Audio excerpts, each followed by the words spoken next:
Assalamualaikum warahmatullahi wabarakatuh. Salam, Om Swastiastu, Namo Buddhaya, salam kebajikan.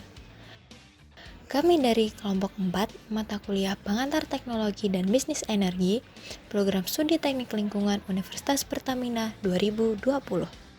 Kelompok 4 beranggotakan Muhammad Bintang Lukman, Syarif Hidayatullah, Farel Ramdana Edison, Naila Putri Caisarina, Talita Kalsum Salsabila, dan Lailatul Ghanimah. Pada kesempatan kali ini, kami akan membahas salah satu energi tak terbarukan, yaitu batu bara. Batu bara merupakan batuan sedimen yang mudah terbakar dan terbentuk dari tanaman yang telah mati dan berada di dalam tanah selama jutaan tahun. Batu bara merupakan energi fosil, yaitu energi yang jika digunakan secara terus-menerus akan habis. Di Indonesia, sekitar 60% batu bara digunakan sebagai bahan bakar pembangkit listrik. Berikut adalah tahapan terbentuknya batu bara. Batu bara terbentuk dari 4 tahapan, yaitu tahap gambut, tahap lignit, tahap bituminous coal, dan tahap antrasit. Yang pertama yaitu tahap gambut. Tumbuhan yang mati akan mengendap dan tersimpan dalam kondisi bebas oksigen. Tumpukan tumbuhan mati yang semakin padat tidak dapat memungkinkan oksigen masuk ke dalamnya sehingga menghambat pembusukan tumbuhan yang menyimpan atom karbon yang merupakan sumber energi. Yang kedua yaitu tahap lignit. Tumbuhan yang terus menumpuk menekan bagian bawah gambut dengan masanya dan meningkatkan suhunya. Tekanan yang besar dan panas mengubah gambut membentuk batu bara muda atau yang disebut sebagai lignit. Ketiga, tahap bituminous coal. Tekanan dan panas yang terus-menerus dapat mengubah lignit menjadi bituminous coal atau batu bara lunak dengan kadar karbon yang lebih tinggi, yaitu sekitar 86% karbon. Keempat, tahap antrasit. Batu bara bituminous berubah menjadi batu bara antrasit. Antrasit adalah batu bara yang keras, mengkilap, dan memiliki kadar karbon yang sangat tinggi, yaitu sekitar 97%.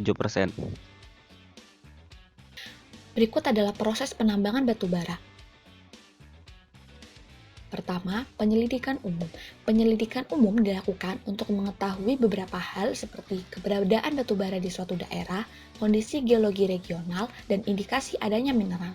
Setelah itu dilakukan pengambilan sampel mineral untuk dilakukan tes laboratorium. Kedua, eksplorasi. Eksplorasi dilakukan untuk memperoleh informasi secara terperinci terkait lokasi dan kualitas dari sumber daya yang akan digali. Eksplorasi juga dilakukan untuk menghitung dan menilai cadangan mineral yang tersedia, menentukan proses penambangan yang sesuai, dan untuk menentukan transportasi serta infrastruktur yang dapat digunakan. Ketiga, studi kelayakan. Studi kelayakan dilakukan untuk memperoleh informasi mengenai aspek yang berkaitan, sehingga dapat menentukan kelayakan ekonomis dan teknis usaha pertambangan. Begitu juga mengenai dampak lingkungan serta perencanaan pasca tambang. Keempat, konstruksi.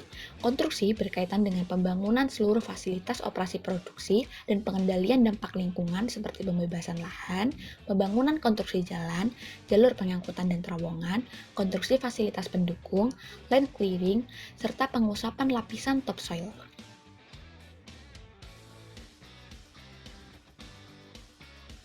Kelima, produksi eksploitasi. Produksi eksploitasi meliputi penambangan, pengelolaan, pemurnian, pengangkutan, dan penjualan. Pada tahap produksi dibutuhkan overburden removal dan coal kitting. Dan yang terakhir, penutupan tambang. Penutupan tambang dilakukan untuk memulihkan fungsi lingkungan alam dan fungsi sosial menurut kondisi lokal di seluruh wilayah penambangan. Dampak positif pemanfaatan batu bara. 1. Sebagai bahan bakar pembangkit listrik tenaga uap. 2. Sebagai bahan bakar utama bagi produksi baja, semen, pusat pengolahan aluminium, pabrik kertas, industri kimia, dan farmasi. 3.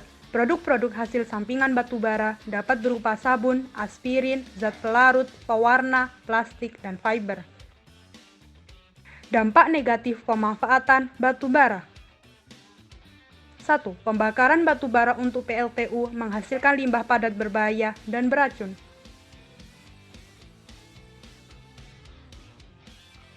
2. Meningkatkan emisi karbon footprint di Indonesia karena adanya hasil pembakaran berupa gas metan, batu bara, coal bed methane. 3. Masyarakat sekitar penambangan mengalami peningkatan biaya kesehatan.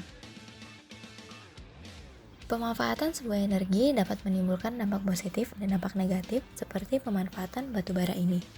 Sebagai masyarakat yang menggunakan energi tersebut, maka sepatutnya kita bisa meminimalisir dampak negatif yang akan ditimbulkan seperti membuat metode, kebijakan, hingga penanganan dari penambangan batu bara.